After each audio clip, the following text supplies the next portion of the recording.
Todo producto de la tierra tiene un coste en agua. Este plátano, por ejemplo, ha necesitado 35 litros para formarse. Y el agua no es precisamente un elemento que sobre en Canarias. Pero nuestro hombre de campo lo sabe bien. Allí donde hay monte, hay agua. El presente capítulo de Parques de Canarias lo vamos a dedicar al Parque Nacional de la Caldera de Taburiente, en la isla de La Palma, cuna del agua entre pinos.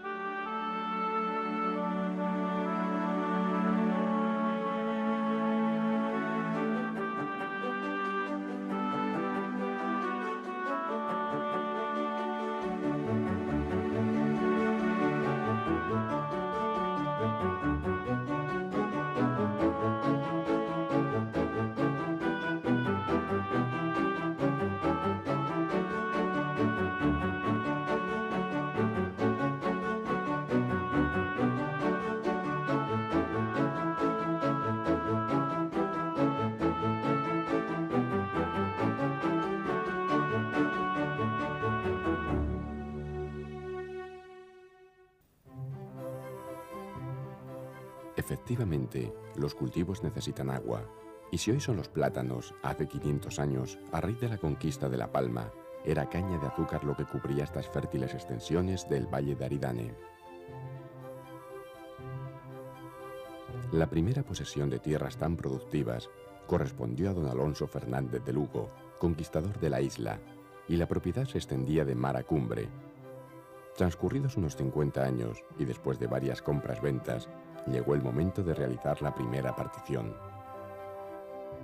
Fue don Jácome de Monteverde, hombre intuitivo y práctico, quien dividió entre sus 5 hijos las tierras de labranza del valle, conocidas como de Argual en las medianías y de Tazacorte en la costa. Sin embargo, don Jácome dejó indivisa como una heredad común toda la zona de cumbre. La caldera de Taburiente. El arbolado producía agua y no debía ser maltratado ni puesto en peligro bajo concepto alguno.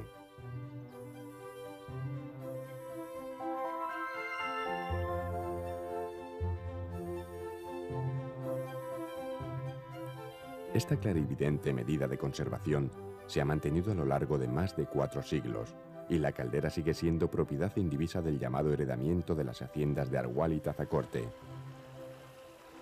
Si al principio eran 5 los hijos de don Jácome quienes se repartían el agua que salía de la caldera, hoy son más de 2000 los hacendados que comparten esta peculiar propiedad, que se cifra y traduce en minutos o segundos de un chorro de agua.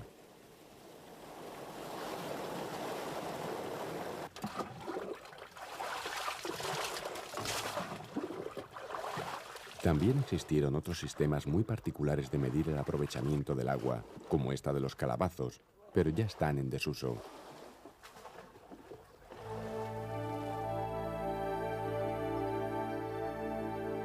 Tradición e historia han hecho posible que uno de los lugares más sorprendentes y bellos de Canarias se haya mantenido intacto hasta el presente, permitiendo su declaración en 1954 como Parque Nacional de la Caldera de Taburiente. Con una extensión que ronda las 4.700 hectáreas, este parque no llega al 7% de la superficie de La Palma. Se trata de un formidable socavón horadado en el mismísimo corazón de la isla y que desagua hacia el suroeste por el no menos impresionante Barranco de las Angustias.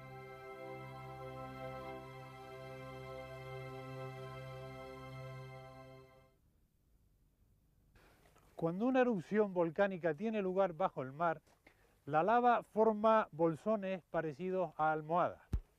La presencia de estas lavas en almohada aquí a la intemperie demuestran que la isla en general se ha levantado del fondo del mar.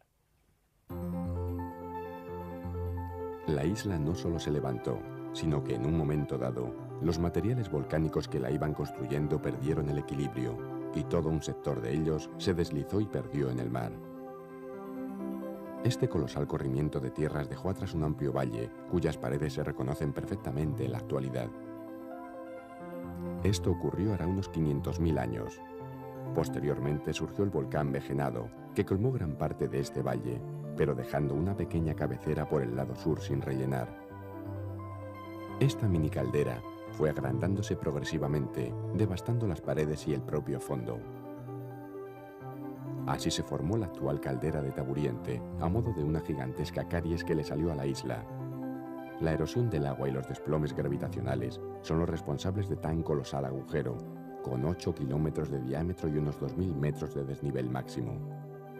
El Teide entero, puesto cabeza abajo, cabría dentro de este socavón sin problema alguno.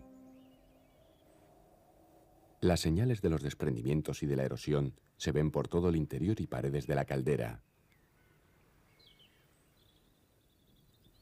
El relieve es muy atormentado, pues el proceso de desmantelamiento erosivo sigue en pleno vigor.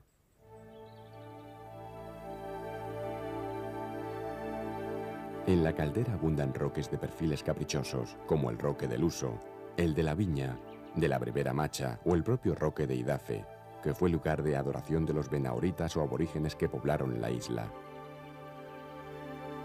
En la cima de alguno de estos roques se pueden encontrar cantos rodados, lo que demuestra que el fondo de la caldera se encontraba a ese nivel en otros tiempos. Los materiales volcánicos no son homogéneos y la erosión diferencial es la causante de belleza tan agreste.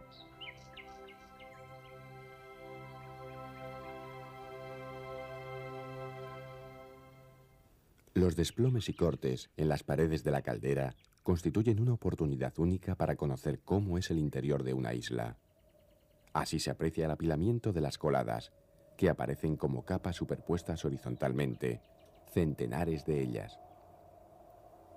También se reconocen los diques que atraviesan estas capas en sentido vertical u oblicuo.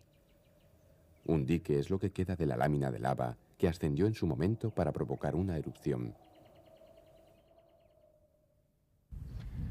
Esto que vemos es parte del llamado complejo basal o zócalo de la isla. Está formado por una densa malla de diques.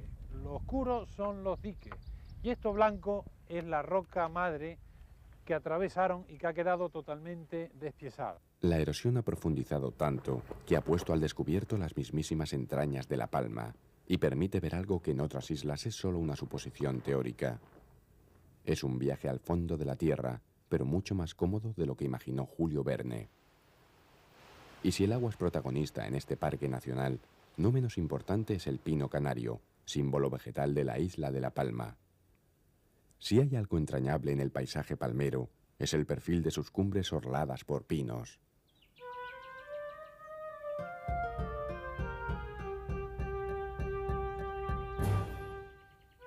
La caldera y sus estribaciones están tapizadas por magníficos pinares con la salvedad de las cumbres más altas, los paredones y laderas inestables y por supuesto el cauce de los barrancos. El pino canario es un árbol de porte piramidal cuando es joven. En los ejemplares viejos, al cesar el crecimiento en altura, la copa se redondea y adquiere forma de parasol más o menos irregular. Su talla ronda los 15 o 20 metros de altura, pero se conocen ejemplares de 40 o más, un récord entre las especies de pino europeas. En determinadas condiciones, el duramen de pinos viejos se carga de resina y se los conoce por pinos tea. La tea es una madera incorruptible, muy apreciada en carpintería y aprovechada en el pasado para la obtención de brea.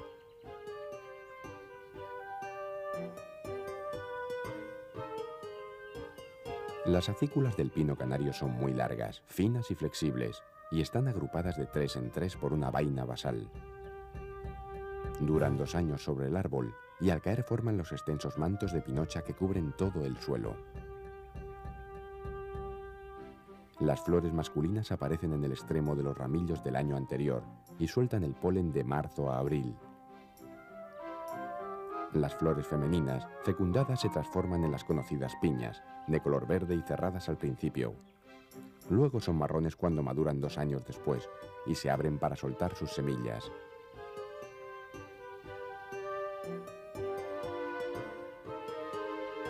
Los piñones, o semillas de pino, germinan sin problema en suelos no excesivamente perturbados.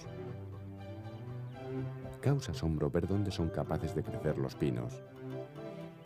La especie es poco exigente en suelos y cuenta con un sistema de raíces muy poderoso que se aferra al terreno, desafiando a la propia gravedad.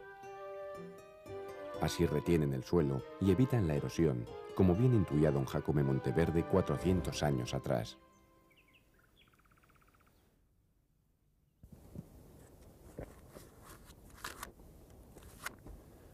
Esto es tizne, señal inequívoca del paso del fuego. Y es que, en cierto modo, y por extraño que parezca, el pino canario y el fuego están asociados. La gruesa corteza del pino, formada por múltiples láminas apretadas, es un buen aislante térmico y aguanta temperaturas de 400 grados centígrados durante 45 minutos. El pino canario es de las pocas especies que resisten el fuego y rebrota enseguida después de los incendios. Estudios recientes parecen indicar que la ecología de los pinares está en cierto modo asociada al fuego. Incendios de baja temperatura liberan los minerales cautivos en la pinocha y eliminan la potencial acumulación excesiva de materias combustibles. También facilitan la germinación de especies pirófitas del sotobosque, como los propios pinos, el codeso y otras leguminosas.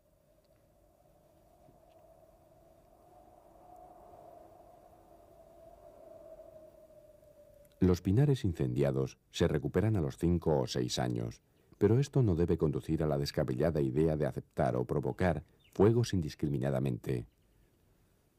Ni las condiciones son tan naturales como deberían ser, ni lo es la frecuencia con que hoy se producen los incendios forestales.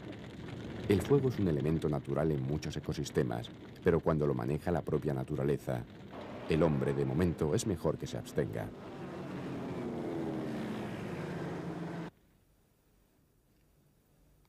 Otra supuesta catástrofe ecológica que afecta a los pinares es la lagarta del pino. Esta oruga vive normalmente tranquila sobre tagasastes, retamas y los propios pinos. Pero por razones aún desconocidas, cada ciertos periodos de tiempo se producen explosiones demográficas. La plaga que se origina arrasa los pinares como si hubiera pasado un incendio, pero el pino se recupera incluso más rápido. Otros insectos que comen pino son los que se concentran en los ejemplares muertos. Su papel ecológico es fundamental en un bosque y permite el reciclado de las materias nutritivas. Normalmente son las larvas las que se alimentan de madera, suelen ser de colores claros y con forma de gusano, y algunas tardan varios años en desarrollarse.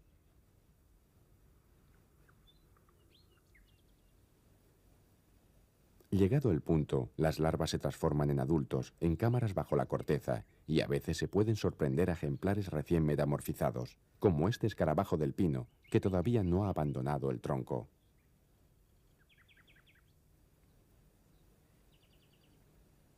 Las aves también se interesan por los pinos, particularmente aquellas cuyo pico robusto les permite comerse sus semillas, que son muy nutritivas. Entre los pájaros destaca el pinzón vulgar, del que vive una raza en La Palma con bellas tonalidades azules en su dorso. Pero no todo es comer. El aseo y cuidado del plumaje requiere asimismo mucha dedicación.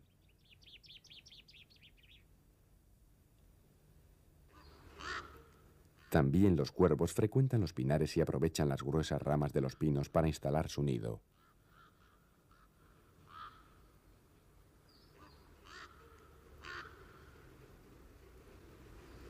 Los cuervos son aves poderosas y de gran envergadura, pero ello no les evita el verse atacados por las grajas, que son muy celosas y no dejan que otro córvido se interne en su territorio.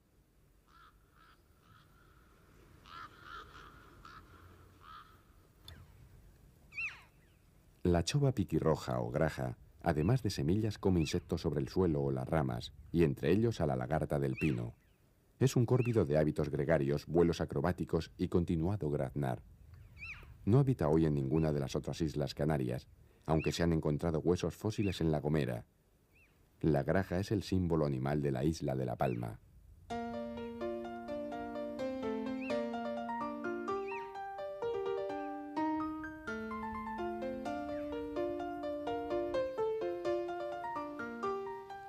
Los pinos también producen sombra, que se agradece durante las largas caminatas por los senderos del parque. En la caldera no entran las carreteras. Hay que recorrerla a pie o con mulo.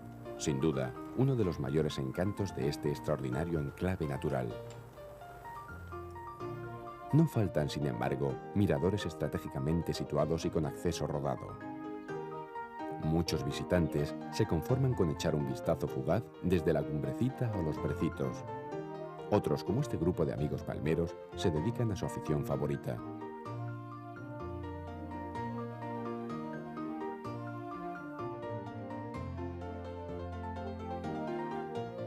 La caldera de Taburiente es probablemente el lugar más pintado de toda Canarias. La administración del parque ha establecido una zona de acampada donde los excursionistas encuentran ocasión para reposar, leer un rato o darse un merecido chapuzón en los riachuelos. Son las gratificaciones que ofrece un parque nacional.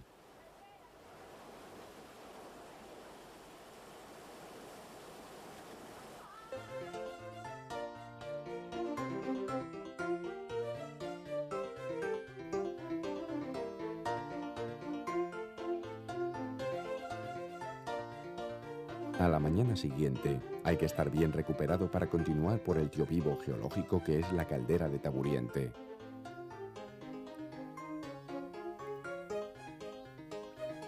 Pero no todos son pinos en este parque nacional.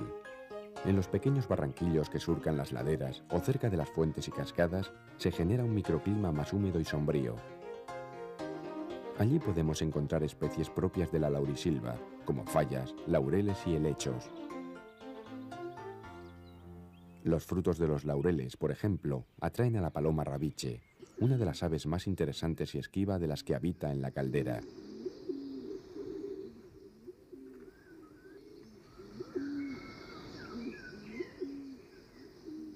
También el gavilán aprovecha estas zonas verdes o verduras para ocultar su nido.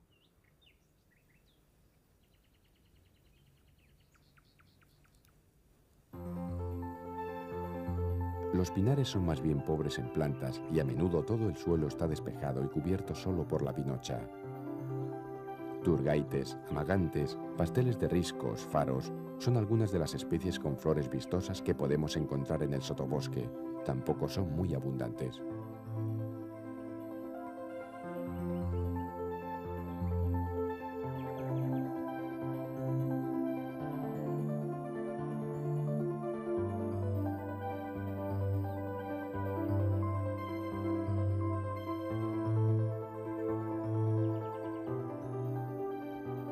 Para ver algunos endemismos interesantes, lo mejor es acceder a la cumbre del parque, a la cornisa que bordea la caldera entre los 2000 y los 2400 metros de altitud.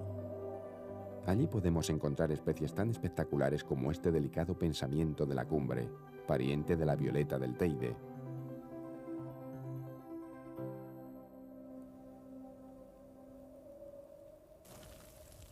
Otras plantas crecen en sitios recónditos y bastante inaccesibles. Este es el caso de un hermoso taginaste azul endémico de La Palma, que llegó a ser una planta muy rara debido a la presencia de cabras en la cumbre. Hoy, dentro del Parque Nacional, las poblaciones se están recuperando sin mayores contratiempos.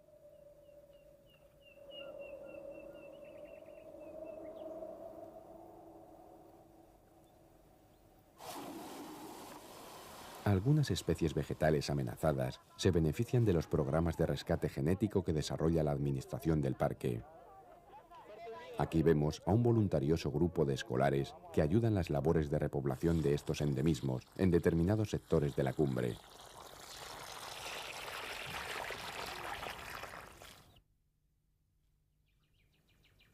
Y de la cumbre volvemos al interior de la caldera a seguirle la pista a la historia del agua. Para ello nos dirigimos a las casas de Tenerra y Taburiente. Desde tiempo inmemorial, las haciendas de Argual y Tazacorte han mantenido una o dos familias en el interior de la caldera, con el objeto de vigilar y atender la propiedad. No solo había que impedir la corta de pinos, sino evitar sobre todo que el ganado cabrío penetrase en la caldera.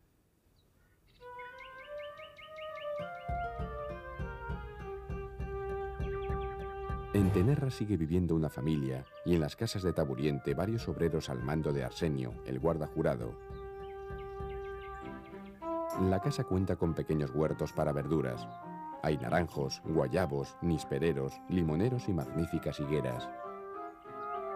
Allí podemos hacernos perfecta idea de cómo ha sido la vida en muchos lugares remotos y aislados de nuestras islas, y hasta no hace mucho tiempo.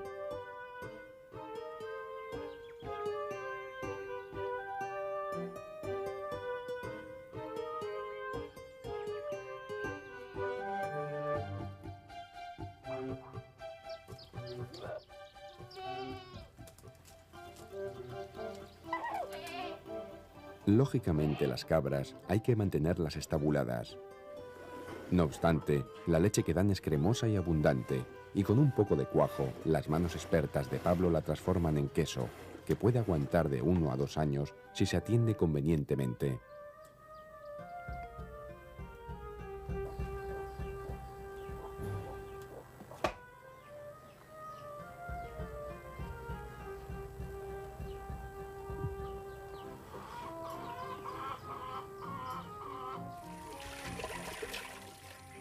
El agua no puede faltar en Taburiente, y tampoco el dornajo de tea para lavar los cacharros.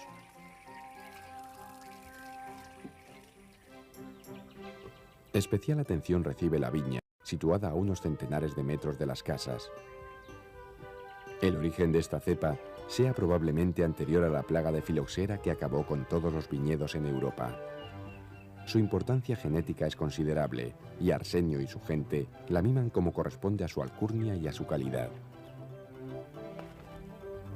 El vino que produce es excelente, pero hay que estar atentos y comprobar si los caldos maduran convenientemente.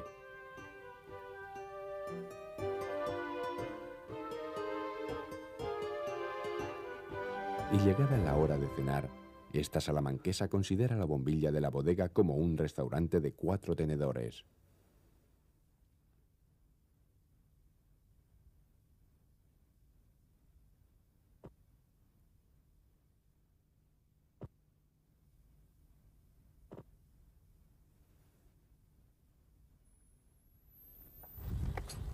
Al día siguiente nos encaminamos hacia Risco Liso. Allí nos meteremos en una galería. En Canarias, además de pozos, se perforan galerías o minas en la horizontal, con el propósito de alumbrar agua. En el pasado, el caudal de agua que salía de la caldera en pleno estiaje rondaba los 200 litros por segundo. Este caudal comenzó a mermar hasta casi la mitad, a medida que se perforaban galerías desde el exterior dirigidas hacia el corazón de la caldera. Algunas fuentes, como la de los Cantos de Turugumay, disminuyeron de forma alarmante. Para evitar que la caldera se secase, las haciendas contraatacaron y perforaron 7 galerías desde el interior, con lo que volvieron a recuperar los caudales perdidos. Esta del Risco Liso es una de ellas.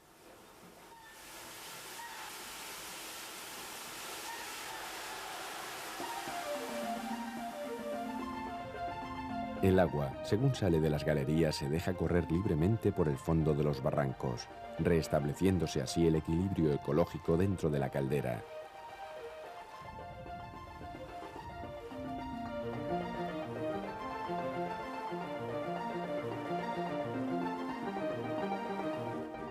Los parques nacionales suelen establecerse sobre terrenos públicos, sean del Estado o de las municipalidades, y rara vez sobre suelo privado, por los posibles conflictos con sus propietarios.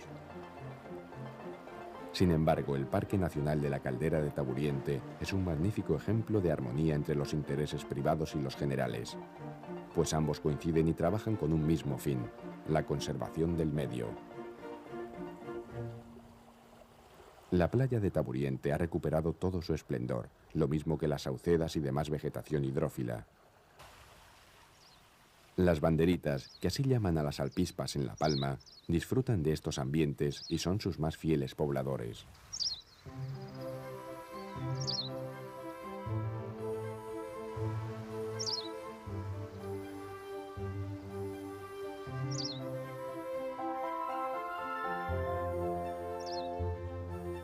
El sauce canario es de crecimiento muy rápido y hojas tiernas, lo que constituye un pasto exquisito para las orugas del arañuelo del sauce.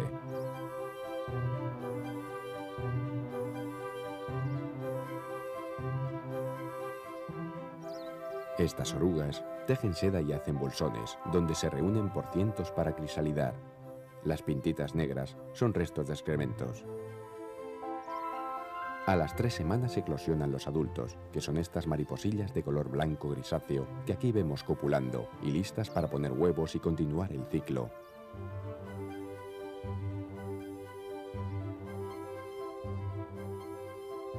Cuando los ataques de arañuelos son muy intensos, los sauces pierden todas sus hojas y quedan cubiertos de seda blanca, adquiriendo un aspecto fantasmagórico. Es un fenómeno natural y se recuperarán al año siguiente. El agua corre todo el año y la vida acuática no tiene problemas para completar su desarrollo. La abundante presencia de libélulas es el mejor indicador de que las condiciones ambientales son óptimas. Las hay de todos los colores.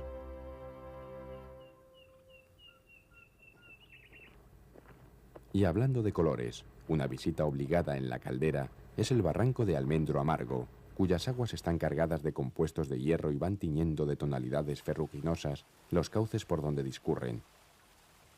Un capricho de la naturaleza no exento de belleza.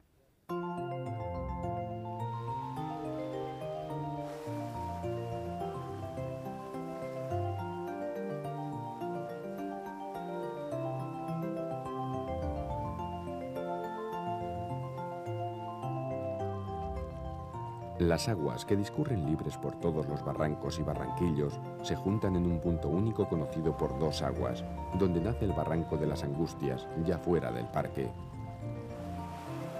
Allí se encuentra uno de los tomaderos instalados por las haciendas. Este tomadero y otros 2 más que hay cauce abajo aprovechan las aguas de una manera ingeniosa, sin interponerse a la violencia de los grandes aguaceros invernales. El agua recogida es transportada por un canal cubierto, encaramado en la ladera del barranco. Así llega hasta el valle de Aridane, donde el preciado líquido se reparte entre los miles de hacendados a través de un complejo sistema de riego. En la actualidad, se están instalando más de 100 kilómetros de tubería y modernizando todo el sistema, con lo que se podrá aprovechar un 40% más del agua.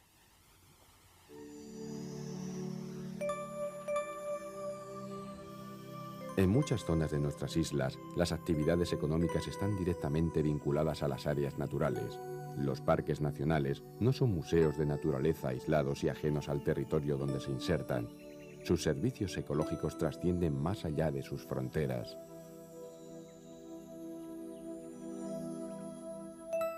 Conservar quiere decir usar sabiamente, como se hace con el agua en la caldera. El propio hombre y las muchas plantas y animales que allí viven y de ella dependen, lo agradecerán.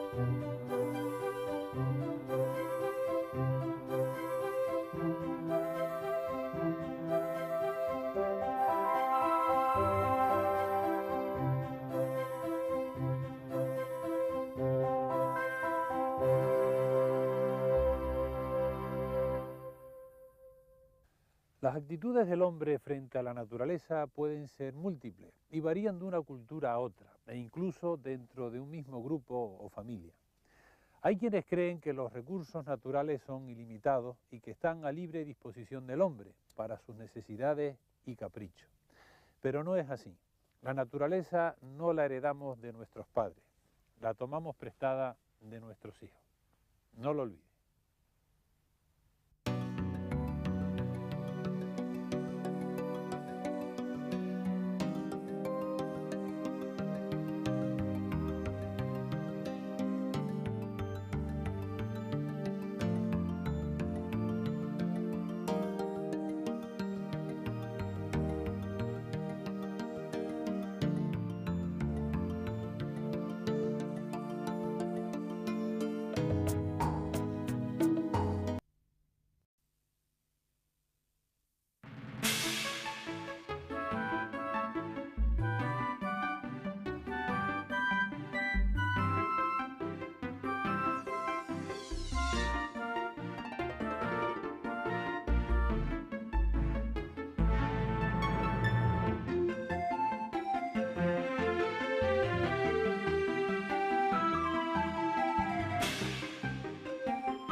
La Palma se halla situada en el extremo noreste del archipiélago y su forma se asemeja a la de un corazón. Es una isla extraordinariamente abrupta en la que se alcanzan alturas difícilmente igualadas en otros lugares del mundo sobre una base tan reducida. La caldera de Taburiente es uno de los mayores cráteres que existen, con laderas cortadas casi a pico. Esta isla presenta sin duda el despliegue de vegetación más impresionante de todo el archipiélago. Los motivos de este verdor son varios. Primero, su situación abierta al Atlántico, lo que contribuye a que las borrascas procedentes de este océano le afecten con más intensidad. A esto se une su morfología y disposición en relación a los vientos predominantes. Su régimen de lluvias y nivel de aguas subterráneas son bastante elevados, como lo demuestran sus innumerables manantiales, fuentes y nacientes. Estas aguas han labrado profundos barrancos que terminan en el mar. Sin embargo, toda esta vegetación no ha sido capaz de ocultar el carácter volcánico de la isla, el cual llega hasta la orilla del mar y continúa bajo la superficie.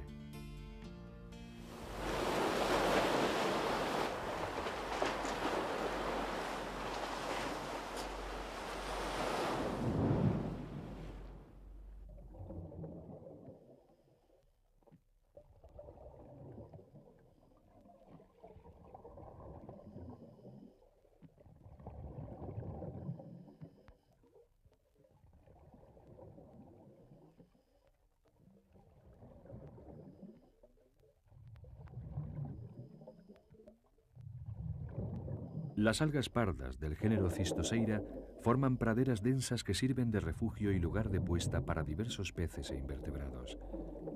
Su nombre común es musgo picón. Estas plantas son uno de los productores primarios más importantes de los fondos rocosos. Estamos contemplando una pradera de cistoseiras que ocupan preferentemente la zona más batida por el oleaje. Con su movimiento de barrido sobre las rocas, impide el asentamiento de otras especies y el de los erizos.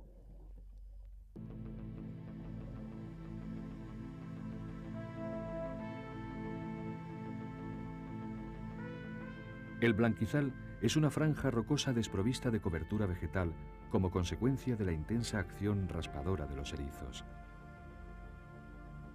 La actividad de estos herbívoros es mucho mayor por la noche, mientras que durante el día se refugian en grietas y oquedades.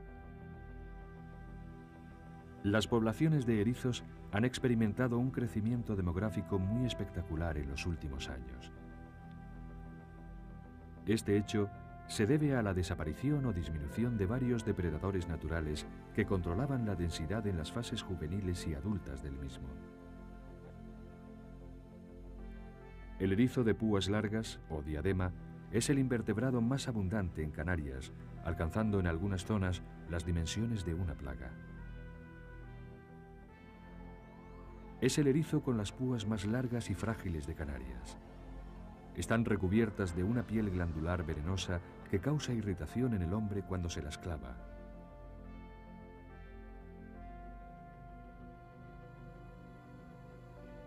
Este erizo es perjudicial para el ecosistema cuando se convierte en una plaga, como sucede en muchos de los fondos canarios.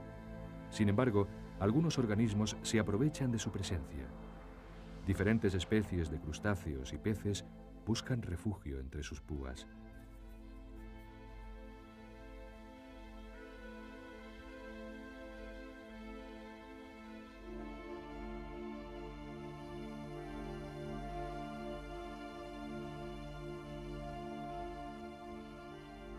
El erizo de púas cortas es una especie común en el intermareal y fondos de escasa profundidad, tanto rocosos como arenosos. Posee una gran variedad cromática, presentando diversos tonos de marrones y morados, pudiendo llegar algunos individuos a ser casi blancos. Se alimenta de algas y detritos y tiene la costumbre de camuflarse con trozos de conchas de moluscos, de algas y fragmentos de otros erizos. En esta imagen observamos a un ejemplar cubierto con un trozo de plástico que mantiene adherido a su cuerpo con la ayuda de sus pies ambulacrales.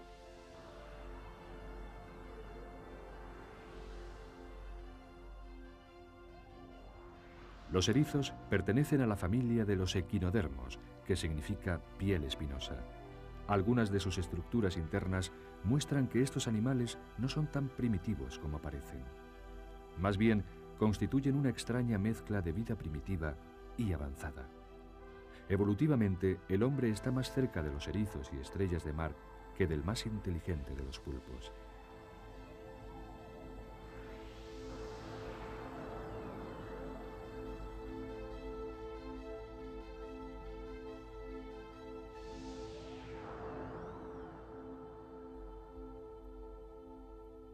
A pesar de la escasez de peces grandes, no falta el abundante chucho negro. Este se muestra desconfiado ante nuestra presencia. De pronto, surge la sorpresa. Estamos de suerte al poder filmar un pez luna. Es una extraña y escasa criatura. Este ejemplar muestra una marca en la aleta caudal, producida probablemente por el ataque de un tiburón. Lo más peculiar de este animal es su forma. No tiene cola útil y parece que fuera solo cabeza. Tiene un modo de nadar muy singular. Se asemeja al remar de una tortuga marina, pero verticalmente, utilizando sus aletas dorsal y ventral. Puede alcanzar grandes tamaños. Un ejemplar capturado en las costas de California medía alrededor de 3 metros de diámetro y pesaba 1 tonelada. Se alimenta de medusas, entre otros organismos planctónicos. Por lo general, habita zonas de escasa plataforma, donde la costa gana profundidad rápidamente.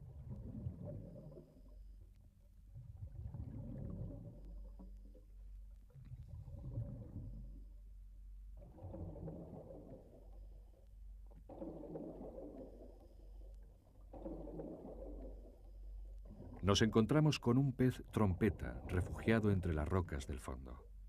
Es común en las Canarias occidentales y centrales y poco frecuente en las orientales.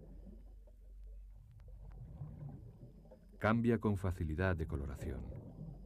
La más habitual es la pardogrisácea, aunque se observan otras como la anaranjada con numerosos puntos. Los ejemplares jóvenes suelen ser de tonalidades más claras.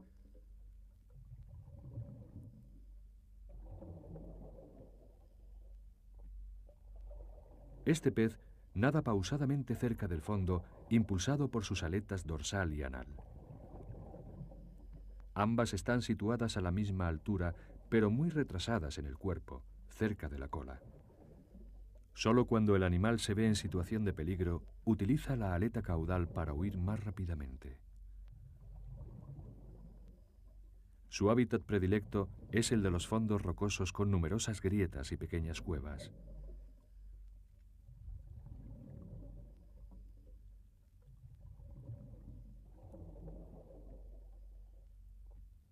Es un voraz depredador de pequeños peces y crustáceos que captura por succión. Alcanza una talla máxima de 1 metro. Se trata de una especie de hábitos solitarios, aunque a veces pueden verse varios ejemplares en una misma zona compartiendo refugio.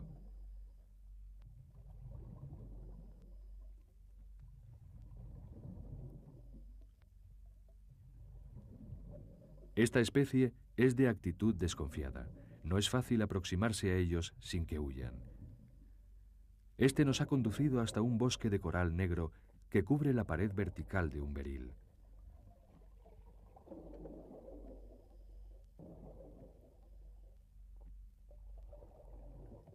Empleamos los últimos minutos de la inmersión contemplando la belleza del coral negro antes de volver a la superficie.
Los charcos costeros, inundados periódicamente por las mareas, son uno de los medios marinos que presentan especies más especializadas.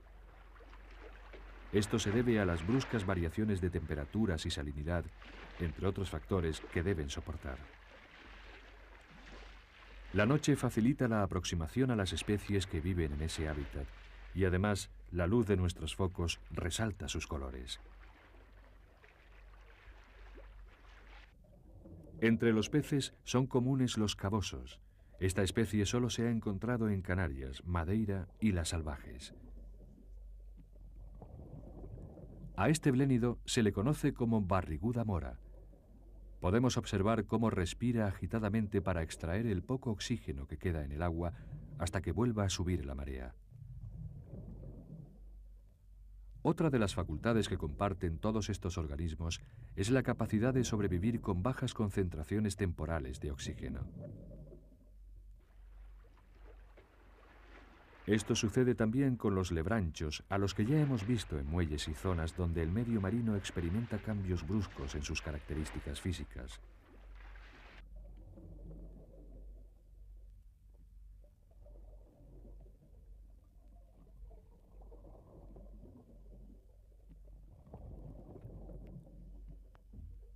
Entre los invertebrados podemos encontrar bellas anémonas y diferentes especies de crustáceos.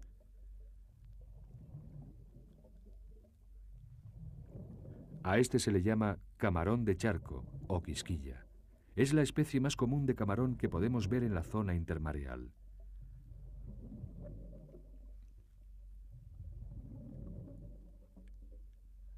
Aquí podemos observarle alimentándose de los organismos incrustantes que hay sobre el caparazón de un cangrejo blanco.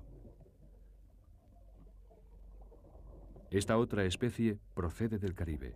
Permanece oculta en grietas durante todo el día y solo sale de noche para alimentarse.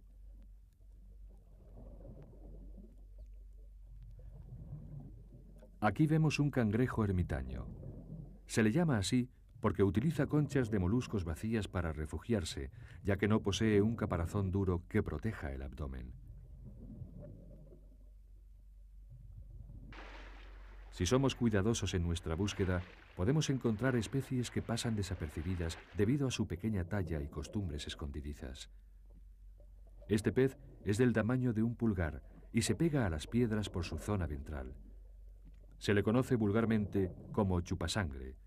Esto se debe a que tiene las aletas pélvicas modificadas de forma que funcionan como ventosas.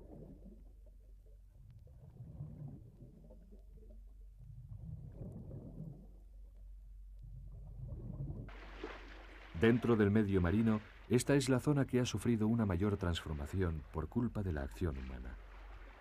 Canarias, que cada día vive más de cara al mar, necesita mantener el equilibrio entre su desarrollo y la conservación de los ecosistemas costeros.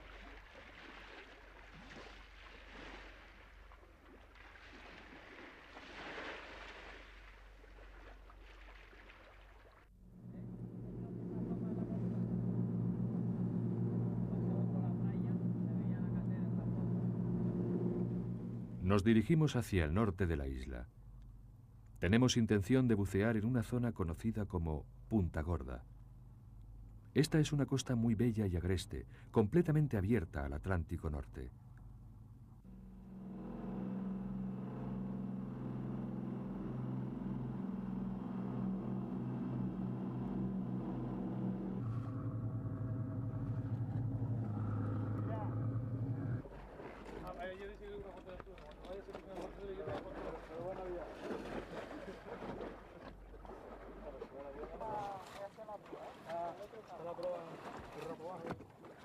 Antonio.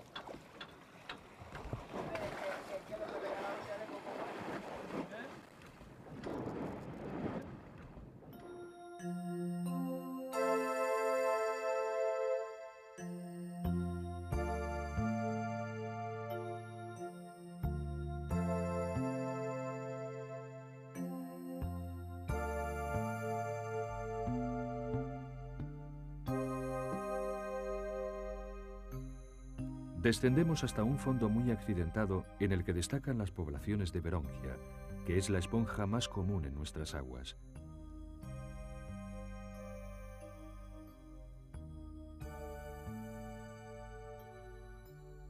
Entre estas esponjas encontramos un molusco conocido como abanico. Es el bivalvo presente en los fondos canarios que alcanza mayor tamaño.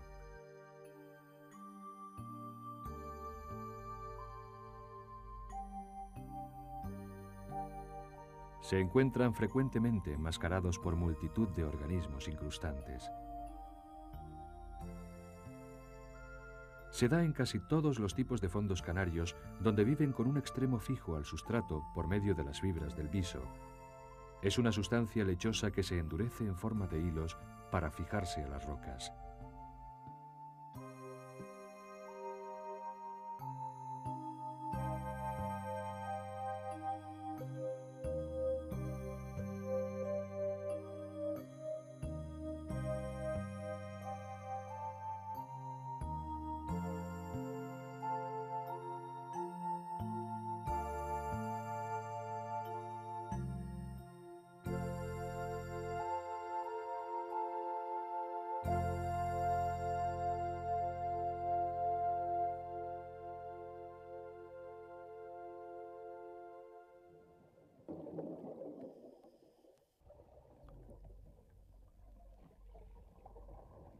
Rafa nos señala un rascacio.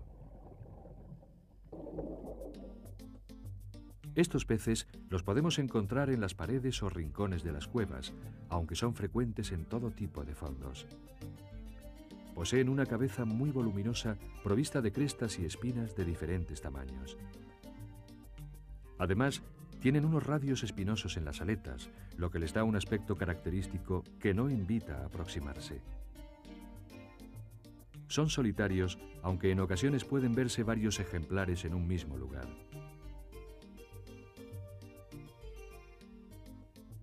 Son malos nadadores y se trasladan por medio de cortos desplazamientos. La mayor parte del tiempo permanecen quietos sobre el fondo.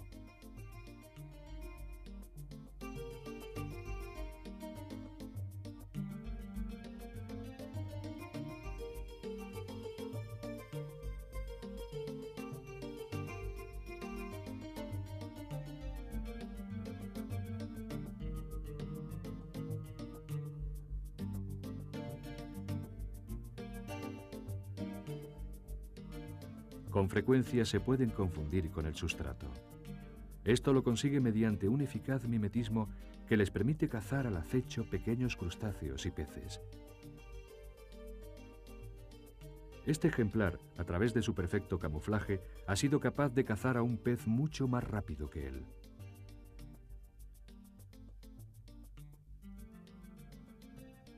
Este tamboril, sin embargo, se percata de su presencia gracias a nuestros focos.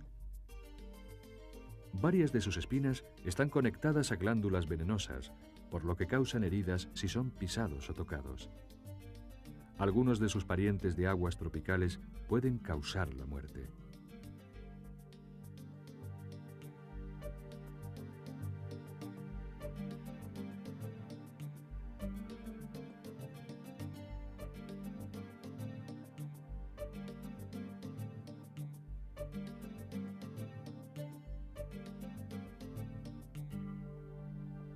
Encontramos una de las criaturas que deambulan durante el día por estos fondos. A este animal se le llama comúnmente gusano de fuego y tiene un eficaz sistema de defensa. Las sedas blancas, situadas a lo largo de su cuerpo, contienen secreciones urticantes. Cuando el animal se siente amenazado, las hiergue y las clava en su atacante.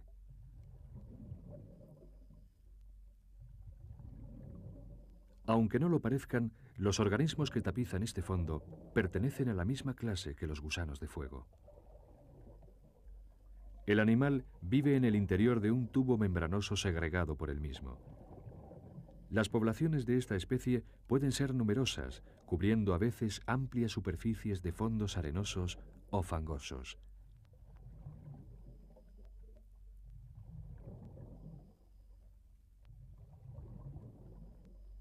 Los espirógrafos son los gusanos tubícolas más bellos que podemos ver en las aguas canarias.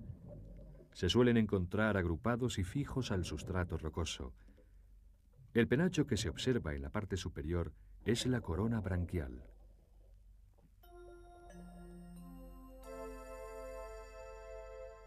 El animal extiende las branquias para respirar y para alimentarse filtrando el plancton y materia orgánica que hay en la corriente. Estas estructuras son muy frágiles y cuando percibe algún peligro las esconde enseguida dentro del tubo.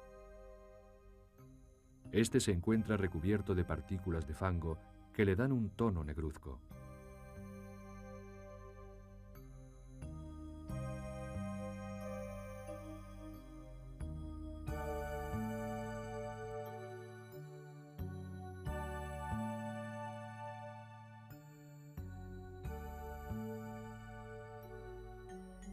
La danza de estas palmeras submarinas nos hace olvidar la pobreza general de estos fondos. Debemos estar agradecidos a una naturaleza que insiste en crear belleza a pesar del ciego empeño del hombre por destruirla.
Lentamente nos alejamos de las costas de La Palma. De pronto aparece un grupo de delfines. Aquí vienen para hacer surf en la ola de presión que crea nuestra proa bajo la superficie.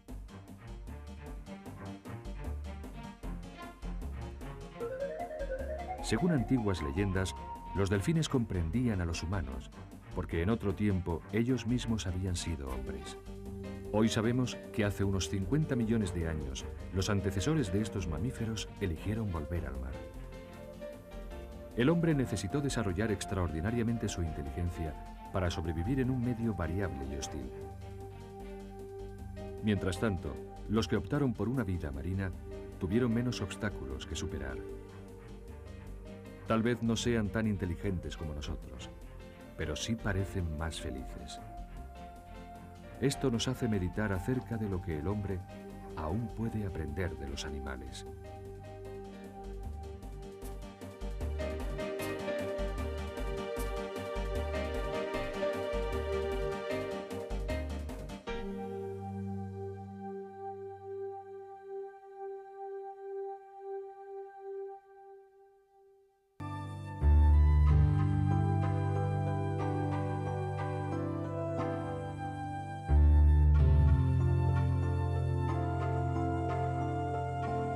Visitamos en esta ocasión la isla de La Palma, conocida también como la Isla Verde o Isla Bonita. Estas otras denominaciones las tienen merecidamente ganadas, como podremos comprobar en nuestro recorrido.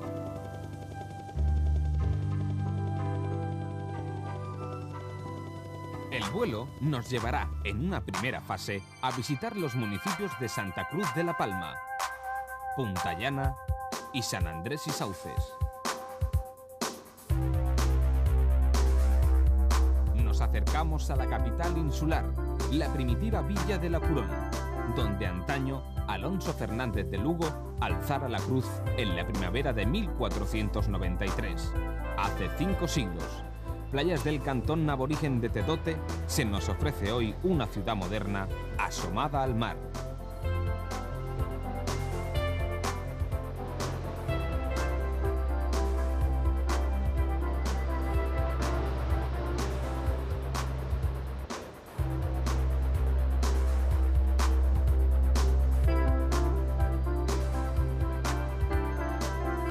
Guarda bellos tesoros que podemos encontrar en un recorrido por sus calles, empinadas muchas de ellas. Los balcones estampa peculiar de la isla, se asoman a la calle Real, desafiando la prohibición de construirlos que diera Carlos V. La Plaza de España es la antesala para admirar la iglesia parroquial del Salvador, donde se conservan importantes obras de arte.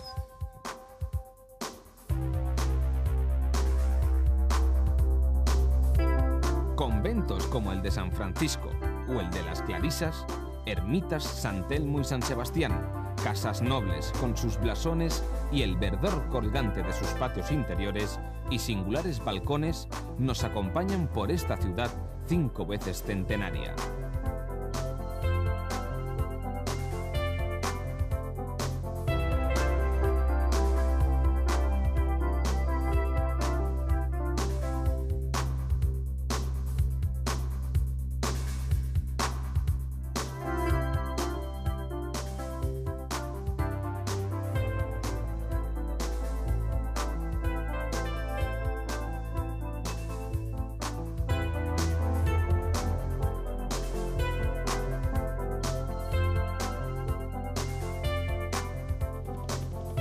Remontamos el vuelo y la contemplamos extendida, indolente, a la orilla del mar, mientras nos acercamos al centro religioso de la isla, el Real Santuario de Nuestra Señora de las Nieves.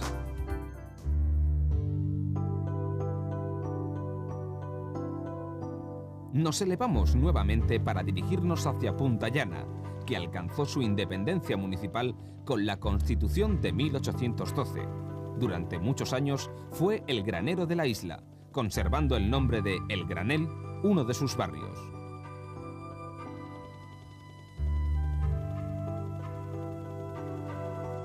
Bordeando de nuevo la costa, nos dirigimos hacia San Andrés y Sauces, única denominación de este municipio con 2 importantes centros poblacionales.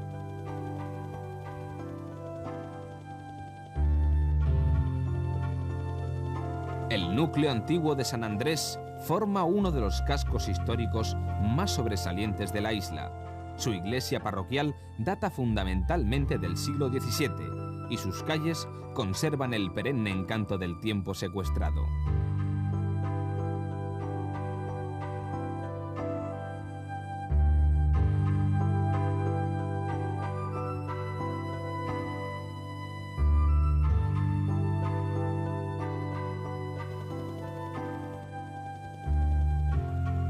Volamos hacia los Sauces.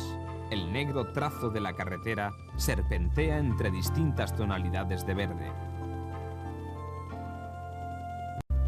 Los Sauces encierran también bellos rincones, de los que son muestra sus tranquilas plazas, bañadas en el silencio solamente roto por el tañer de las campanas.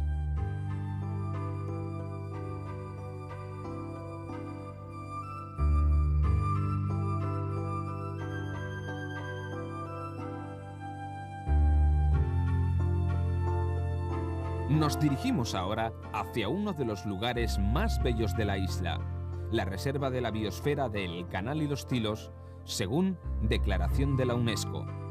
Se trata de un profundo y espectacular barranco, en el que se desarrolla una de las mejores manifestaciones del bosque de laurisilva de las islas. Nos recreamos con las distintas tonalidades de verde y con el frescor húmedo que se respira.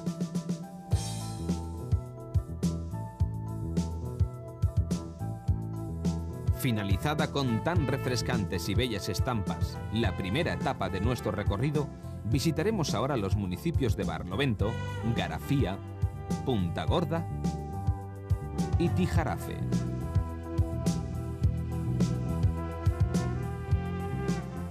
Tagaragre era el primitivo nombre de Barlovento, al que llegamos por la laguna, un cráter en el que se ha construido un embalse.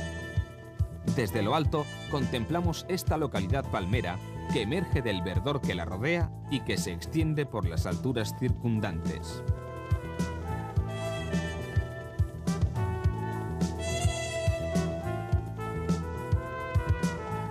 Nos dirigimos nuevamente hacia la costa, donde el océano muestra la esplendorosa variedad de azules que se acercan al aislado faro de Punta Cumplida.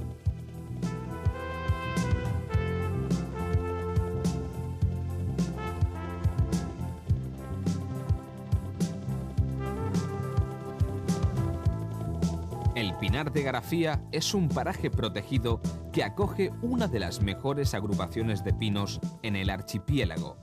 Al fondo, divisamos el observatorio astrofísico al que volveremos luego.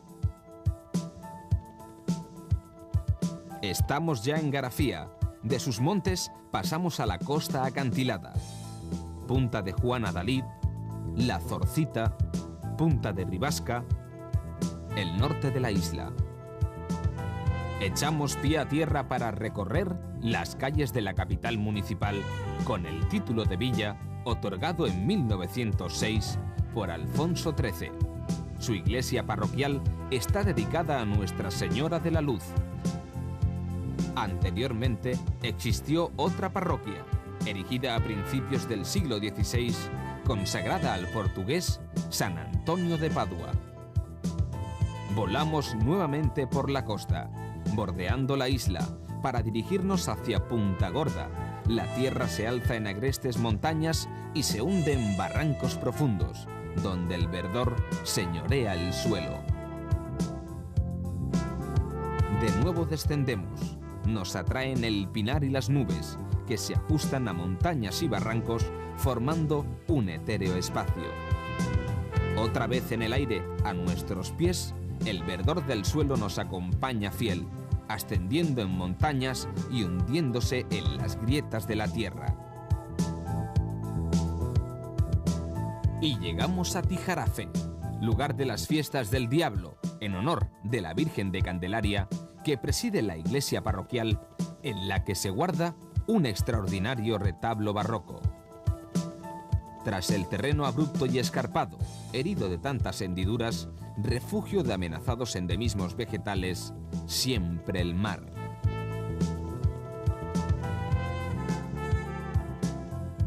En la siguiente fase visitaremos los municipios de Tazacorte, Los Llanos de Aridane y Fuencaliente de la Palma.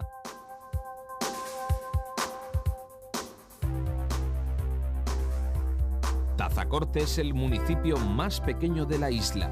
El mar azul, sereno, fue mudo testigo de la heroicidad de los jesuitas, mártires de la fe. Y en arenas negras cayó herido de muerte el rey Tazo, defendiendo sus dominios y sus gentes. Dice Fray Frutuoso que el nombre del lugar le viene del corte de Tazo. Abundan las plataneras que podemos contemplar de cerca, así como recorrer la avenida de la Constitución, sobre la que cuelga la típica estampa de los balcones. La iglesia accede a parroquia en 1922, 3 años antes de que alcanzara su independencia administrativa, siendo por tanto el municipio más joven de las islas. Volamos ahora hacia los Llanos de Aridane. El templo parroquial está dedicado a Nuestra Señora de los Remedios.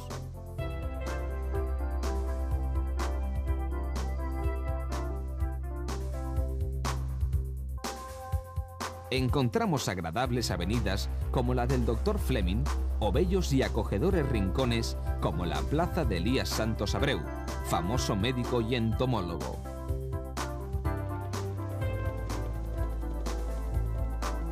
Rumbo nuevamente hacia la costa, las plataneras son una constante de este paisaje, cortado únicamente en su encuentro con el océano. Divisamos Puerto Naos, atractivo lugar de ocio a la orilla del mar, al que sigue una muy recortada costa, mientras nos dirigimos hacia el sur para llegar a Fuencaliente de la Palma. Fuencaliente era el aborigen cantón de Abenguareme, viniéndole su actual denominación de la fuente de agua termal que se encontraba en las proximidades de Puerto Nuevo.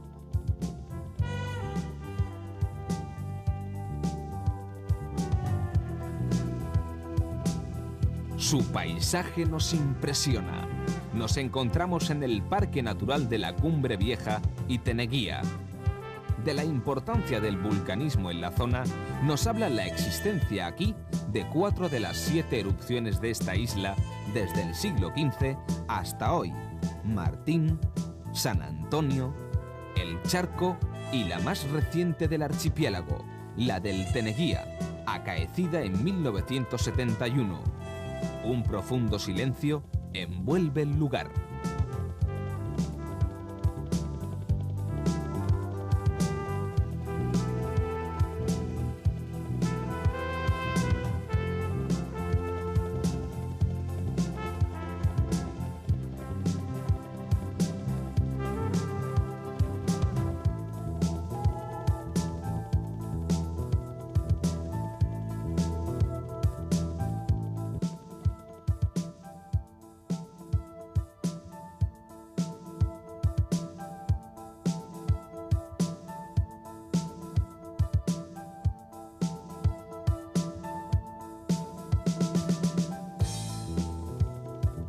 El faro de Fuencaliente y sus cercanas salinas nos despiden de esta tierra, rica en vino rico, mientras nos dirigimos por la costa hacia Mazo.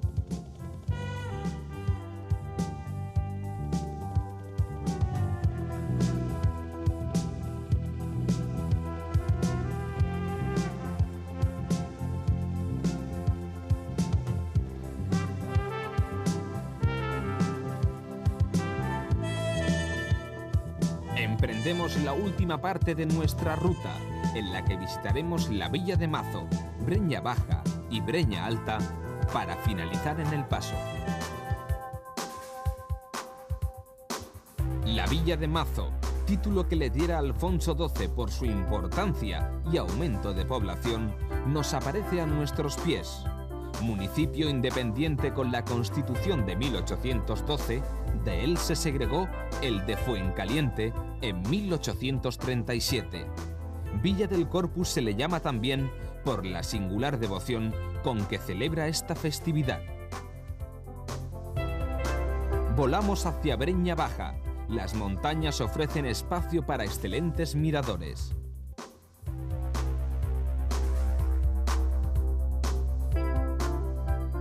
En 1949 se le concede el título de muy noble y honorable villa a este municipio, cuyas tierras formaron parte del primitivo cantón de Tedote.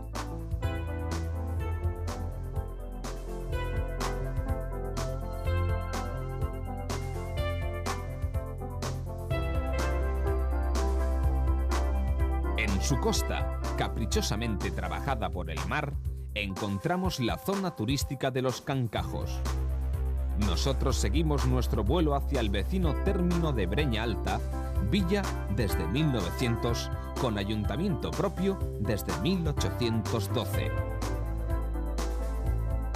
Sobrevolamos las cumbres y descendemos nuevamente para admirar la huella del volcán. Los cráteres abren sus mudas bocas, amenazando inútilmente con cicatrizadas erupciones de ayer.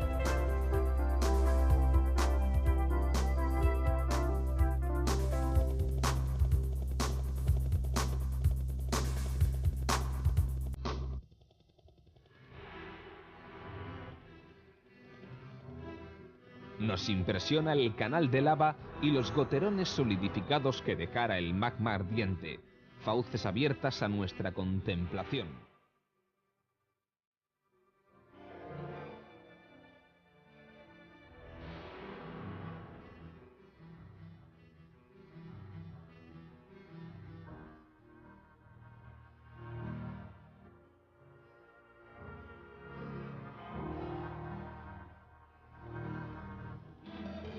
Nos acercamos ahora a la caldera, en tierras del municipio de El Paso. Era ella el antiguo reino de Tanausú, el gran héroe benaoarita llamada Aceró por los aborígenes, que significa lugar fuerte. Esta bella ciudad, con tranquilas plazas y pintorescas calles, obtuvo tal categoría en 1910, tras alcanzar la de villa en 1878 y su independencia municipal en 1835. Su parroquia también data del siglo pasado.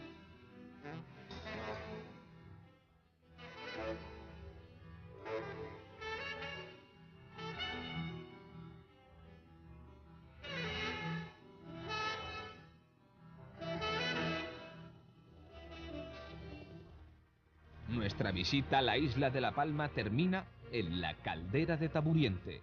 parque nacional de especial valor natural que une a su excepcional geomorfología la masa de pinos mejor conservada del archipiélago, una interesantísima fauna e importantes yacimientos arqueológicos.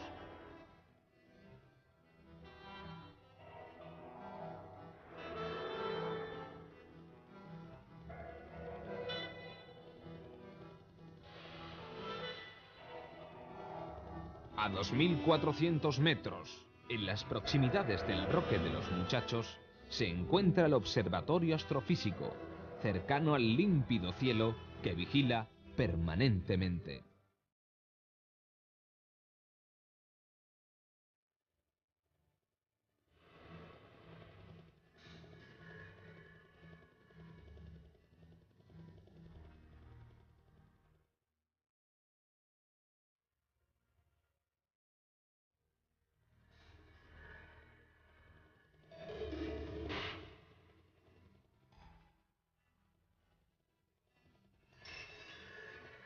Las nubes no siempre alcanzan las cimas y se contentan con jalonarse en formas caprichosas en torno a las cumbres. El sol cae, su luz trabaja las siluetas más altas de la isla bonita de la que nos despedimos.